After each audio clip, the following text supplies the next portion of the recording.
अस्सलामुअलैकुम। तो स्टूडेंट्स ये रही हमारे पास एग्जाम्पल नंबर 10.1। देखें स्टूडेंट, इसमें वो कहता है राइट अ प्रोसीजर। आपने एक ऐसा प्रोसीजर लिखना है जिससे क्या हो जी, अपनी जो एन वर्ड्स की अरेज है वो उल्टी हो जाए, मतलब कि रिवर्स ऑर्डर में हो जाए।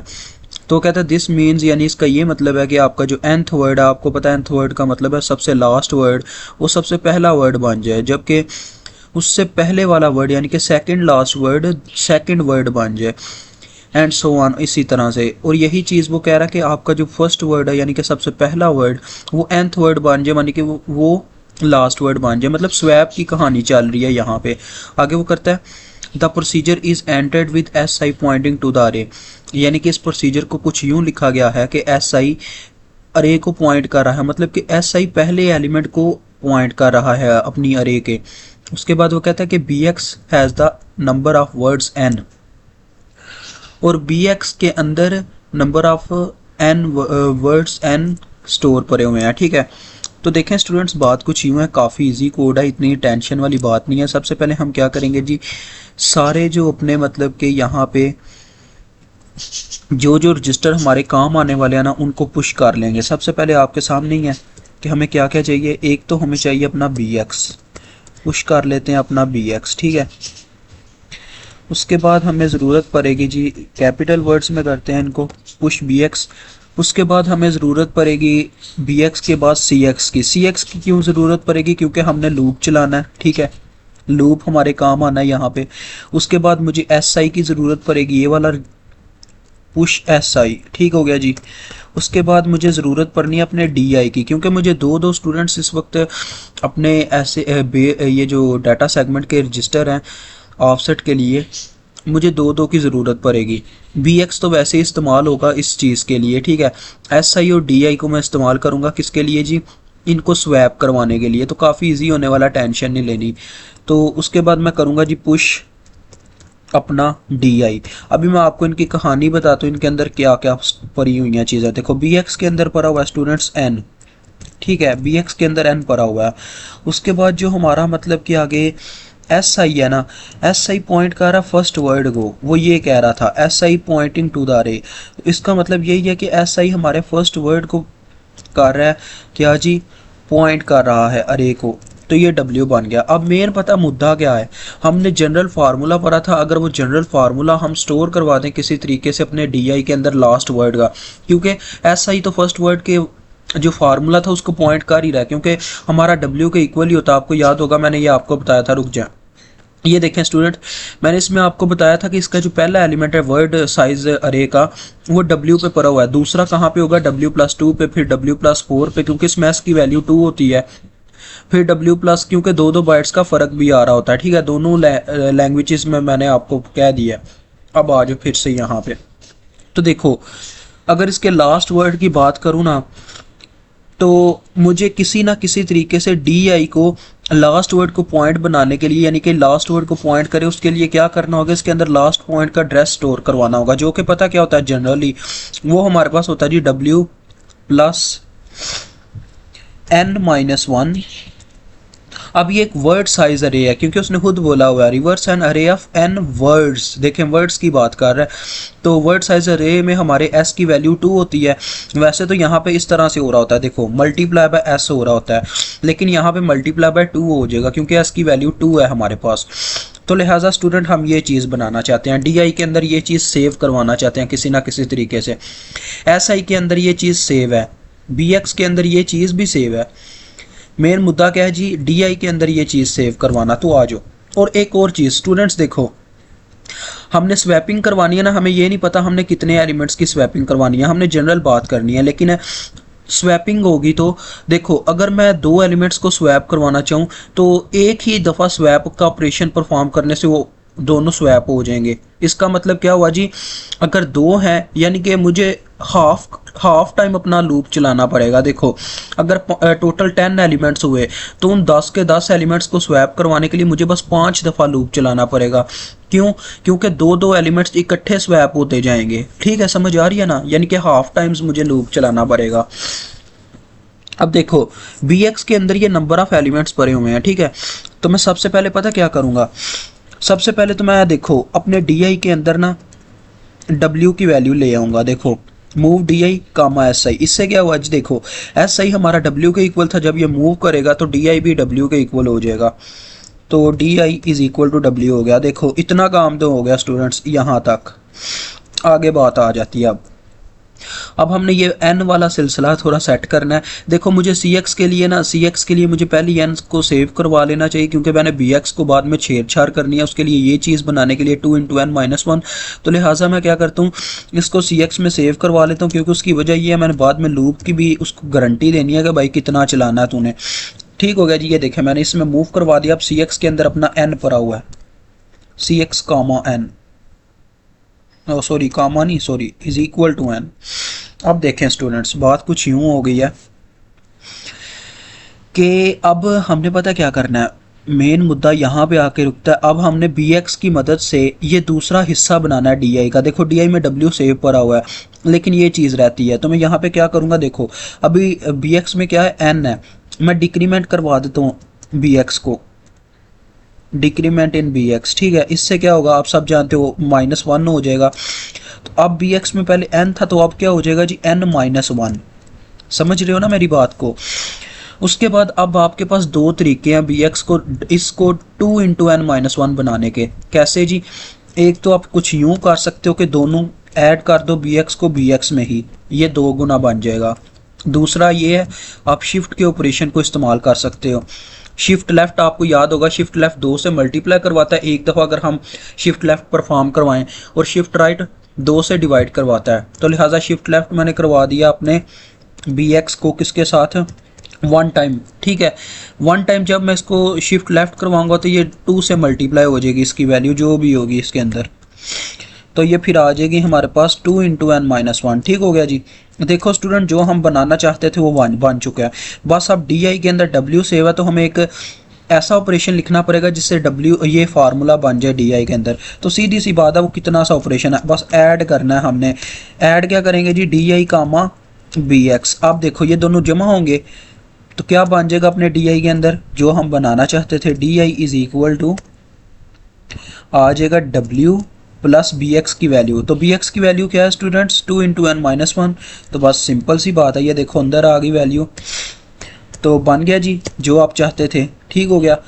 अब देखें नेक्स्ट क्या बात आती है। अब नेक्स्ट ये है स्टूडेंट कि हमने लूप चलाना है, लूप चलाना है, क्योंकि स्वैपिंग अभी रहती है। अभी तो बस ये तैयारी हुई है कि कैसे हमने स्वैप करवाना है। देखो स्वैपिंग के लिए मुझे लूप चलाना पड़ेगा। लूप मैंने आपको बोला हाफ टाइम्स, तो n टाइम मतलब n टाइम हमारे वर्ड हैं, हमें नहीं पता कितने हैं, हमें n/2 टाइम्स बनाना होगा। अब डिवाइडिंग तो हम करवा नहीं सकते, सिर्फ एक तरीका है शिफ्ट राइट का। मैं 1 टाइम अगर शिफ्ट राइट ले लूँ अपना cx का, तो क्या होगा, इसकी वैल्यू को 2 से डिवाइड होना पड़ेगा, आप सब जानते हैं ये भी। तो लिहाजा cx में अब क्या रह गया, cx में हमारे सेव हो गया cx is equal to n/2। अब उसका यही मतलब है कि जो वर्ड है उसका हाफ टाइम चला दो। ठीक है, अब स्टूडेंट इसके आगे आपको ये चीज़ें लिखने की ज़रूरत नहीं है कि मूव cx कामा 10, ये आप वही ऑपरेशन कर रहे हो। आपने अपने लूप को बता दिया कि भाई तूने इतनी दफ़ा लूप चलाना है। ठीक है, कुछ बच्चे कंफ्यूज हो जाते हैं कि यहाँ पे भी तो मूव वाला भी लिखना पड़ेगा लूप चलाने से पहले, ऐसा हरगिज़ नहीं है। आगे आज जो मैं नाम देता हूँ इसको रिवर्स का। ठीक है, मैंने नाम दे दिया लूप को रिवर्स का, ये ठीक होगा जी, कुछ भी नाम दे सकते हो, मर्जी आपकी है। अब देखो स्वैपिंग का जो ऑपरेशन है परफॉर्म करने लगा मैं। अब स्वैपिंग आप सब जानते हो कैसे होगी, नहीं जानते तो मैं आपको अभी बता देता हूँ, टेंशन वाली बात नहीं है। स्वैपिंग कुछ यूँ ही होनी है स्टूडेंट्स, इनके एड्रेस ही आपस में एक्सचेंज होते जाने हैं। ठीक है, तो डी के अंदर भी एड्रेस जो चेंज है और अपने एस के अंदर भी एक एड्रेस पड़ा हुआ है, तो देखें काफ़ी ईजी होगा। तो ये काम आप पहले भी कर चुके हुए हो। अब आप ये चीज़ स्टूडेंट्स जानते हो कि हम इनडायरेक्टली ऐसे नहीं लिख सकते कि मूव, देखो इस तरह से SI कामा DI, दो मतलब के एड्रेस इनडायरेक्टली एक दूसरे से एक्सचेंज नहीं हो सकते। ये हमारी असेंबली लैंग्वेज का एक असूल है। ठीक है, तो इसलिए मुझे पहले SI के एड्रेस को किसी जगह पे सेव करवाना पड़ेगा। वो कौन सी है जी, AX रजिस्टर। तो इसका मतलब AX इस्तेमाल हो रहा है, लिहाजा हमें AX को भी पुश करवाना पड़ेगा। आई समझ। इस तरह से आप अपना कोड बेहतर बना सकते हो, इससे फ़र्क नहीं पड़ता। अब बाद में लिख लो। अब देखो मैंने यहाँ पे कर दिया पुश AX क्योंकि मेरे काम आने वाला है। तो देखो मैं AX के अंदर पहले क्या करता हूँ, SI का जो मतलब के अंदर वैल्यू पड़ी हुई है उसको मूव करवा लेता हूँ एड्रेस के थ्रू। ये मैंने SI का एड्रेस कॉल किया, इससे क्या होगा जी SI के अंदर जो भी वैल्यू होगी अपने AX में आके सेव हो जाएगी। तो देखो AX में अब क्या पड़ा हुआ है, अपने SI के अंदर क्या था W, तो देखो W आ गया, ठीक है। ये SI के अंदर W था ना, तो लिहाजा हमारे पास यहाँ पे W आके AX के अंदर मूव कर गया। अब आगे आ जाएं। अब आके स्टूडेंट्स ये आपने छोटा सा एक पहले भी परफॉर्म किया हुआ है, वो छोटा सा ऑपरेशन था एक। तो अब देखो अब मुझे क्या करना पड़ेगा जी, यहाँ पे लिखना पड़ेगा एक्सचेंज ही बस करना है। एक्सचेंज अपने AX को एक्सचेंज करते हैं किसके साथ जी, अपने DI के साथ, बस इतनी सी बात है। ये DI के साथ एक्सचेंज हो गया। अब ये ऑपरेशन परफॉर्म करने के बाद पता क्या होना है, AX के अंदर आ चुका होना है हमारे पास ये वाला कोड, क्योंकि ये दोनों एक्सचेंज हो गए हैं। W+2 × n-1 एक्सचेंज हो गया W के साथ, इन दोनों ने अपनी वैल्यूज़ एक्सचेंज कर दी हैं। अपने AX में आ गया W+2 × n-1, ठीक है जी। और उसके बाद जो अपना DX है उसके अंदर चला गया हुआ है W, ठीक हो गया जी। देखो first and last value swap हो गई AX के अंदर अभी, लेकिन उस तरह से स्वैप नहीं हुई, अभी बस DX को फर्स्ट वैल्यू मिली है। सॉरी ये DX मैं लिख रहा हूँ DI है, सॉरी अपना ये DI है, ठीक है जी। तो DI को तो लास्ट वैल्यू मिल गई, ठीक है, और AX को लास्ट वैल्यू मिल गई, DI को फर्स्ट वैल्यू मिल गई, यानी कि पहली स्वैप तो हो रही है लेकिन अभी SI के अंदर नहीं ना गई। तो लिहाजा मैं यहाँ पे पता क्या करूँगा, यहाँ पे नीचे आके लिखूँगा मूव SI, यानी कि इस एड्रेस में वैल्यू वापस भेज दो भाई AX वाली। अब देखो अब ये सही तरीके से स्वैप हुई हैं। अब SI के अंदर ये वैल्यू आके सेव हो गई है, SI = W+2 × n-1, ठीक होगा जी। ये देखो ये इसमें आके वैल्यू सेव हो गई है। अब ये दोनों देखो स्वैप हो गई, SI के अंदर आ गई अपनी लास्ट वैल्यू का एड्रेस और DI के अंदर आ गया फर्स्ट वैल्यू का एड्रेस। तो पहली और आखिरी जो थी वो तो स्वैप हो गई। आगे की बात करते हैं आप। तो स्टूडेंट इतना तो आप जानते हो कि वर्ड साइज़ की अरे है, तो आपको इतना तो याद होगा जब हम मतलब कि शुरू से आखिर की जानिब जाते थे, मतलब कि पहले वर्ड से आगे बढ़ते थे तो 2-2 बाइट्स का फ़र्क आ रहा होता था, ऐसा ही था ना। तो लिहाजा वही चक्कर है, 2-2 बाइट्स का फ़र्क आता है, ठीक है। तो शुरू से अगर मैं आगे की लास्ट की जानिब बढ़ता हूँ तो 2-2 बाइट्स जमा होती जाती हैं, ठीक है। इसका मतलब अगर मैंने अब SI फर्स्ट वर्ड को ही क्या कर रही है, अभी भी प्रेजेंट कर रही है। अगर मैं चाहता हूँ कि जो SI है वो क्या करे जी, वो कुछ यूं करे, वो अब हमारे काम आए कि वो सेकंड वर्ड, यानी कि जो सेकंड वर्ड होगा, पहला वर्ड था W, उससे आगे वाला वर्ड क्या होगा, W+2 पे पड़ा होगा, क्योंकि 2-2 बाइट्स का फ़र्क होता है। तो मैं अगर चाहता हूँ कि वो दूसरे वर्ड को आप स्वैप करवाए तो मैं क्या करूँगा, SI के अंदर ऐड करवा दूंगा अपना 2 ऐड करवाऊंगा तो ये बन जाएगा W+2, ठीक है। W+2 जब यहाँ पे आएगा फिर दूसरा वर्ड यहाँ पे AX में मूव करेगा, फिर यहाँ पे दूसरा वर्ड DI से स्वैप होगा, लेकिन DI में तो अभी तक लास्ट वर्ड ही पड़ा हुआ है, लास्ट वर्ड को तो नहीं ना स्वैप करवा देना दोबारा से।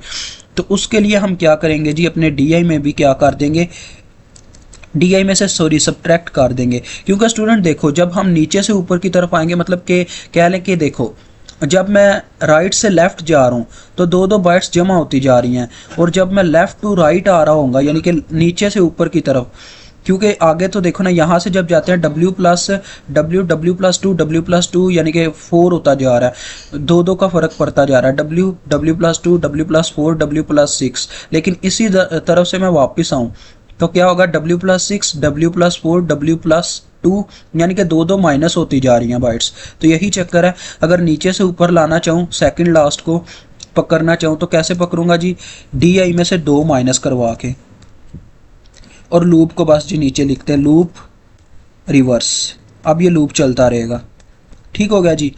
और इसी तरह से 2-2 जमा होती जाएंगी और एक एक नंबर करके स्वैप होता जाएगा, सारे स्वैप हो जाएंगे, ठीक हो गया। सारी लूप हमारी जो अरे है वो रिवर्स हो जाएगी, बस इतनी सी बात है। ये क्या करेगा जी, ये सेकंड वर्ड पे ले आएगा और ये सब्ट्रैक्ट करने से सेकंड लास्ट वर्ड पे ले आएगा। फिर ये सेकंड और सेकंड लास्ट वर्ड स्वैप हो जाएंगे। फिर क्या होगा जी, दोबारा से जब यहाँ पे आएगा ये सारे ऑपरेशन स्वैपिंग के करके, तो फिर से 2 जमा करेगा और ये थर्ड वाले नंबर को पकड़ लेगा और ये 2 माइनस करके थर्ड लास्ट नंबर को पकड़ लेगा। ऐसे ही काम चलना है स्वैपिंग का। और आगे आ जो, अब हमने लास्ट में क्या करना है, अपना हक अदा करना है। जो जो हमने रजिस्टर लिए हैं जिस आर्डर में, उसी आर्डर में वापस करना है। देखो अभी पुश डी आई, यानी कि डी आई लास्ट में पुश हुआ है तो ये सबसे टॉप पे पड़ा हुआ है, इसे सबसे पहले पॉप करेंगे, पॉप डी आई। फिर करेंगे अपना पॉप एस आई, ठीक है जी। फिर करेंगे पॉप सी एक्स, फिर करेंगे पॉप बी एक्स,